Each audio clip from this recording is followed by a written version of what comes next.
Hi mga ka-traders, sa mga followers at sa mga kaibigan po natin, Happy New Year po sa inyong lahat. Ito na lang nga po yung short message natin. Bago matapos itong taon po na ito officially, ay syempre, I'm just being grateful all the time na maririnig nyo sa akin. Grateful, grateful, grateful. Bakit? Dahil nagpapasalamat tayo sa mga naniwala sa atin, sumuporta, sa mga nakatrabaho ko, nagtiwala sa atin continuously kahit na may mga problema akong pinagdaanan. Andyan pa rin sila, yung mga kaibigan ko, kahit na minsan, halimbawa man, pumalpak man tayo ng konti sa trabaho, pinagkatiwalaan pa rin nila ulit tayo, no? At nandun po yung malaking puso natin sa pagbibigay at nandun yung malaking puso ko sa pagpapasalamat po sa lahat na naging katrabaho ko, sa lahat po ng mga kumpanya at sa lahat po ng mga kaibigan na talaga totoong kaibigan na hindi nang iwan sa akin, sumuporta.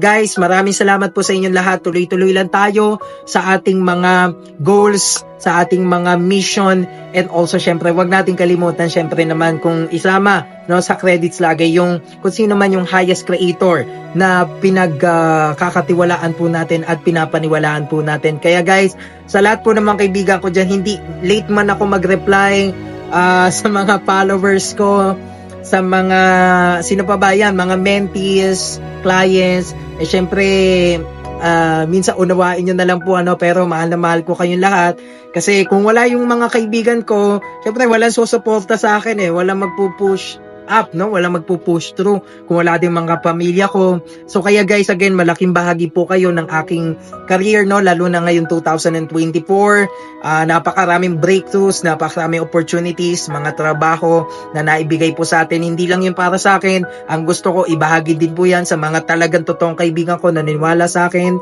Kaya guys, again, maraming salamat po and magsama-sama po tayo umunlad sa taong 2025.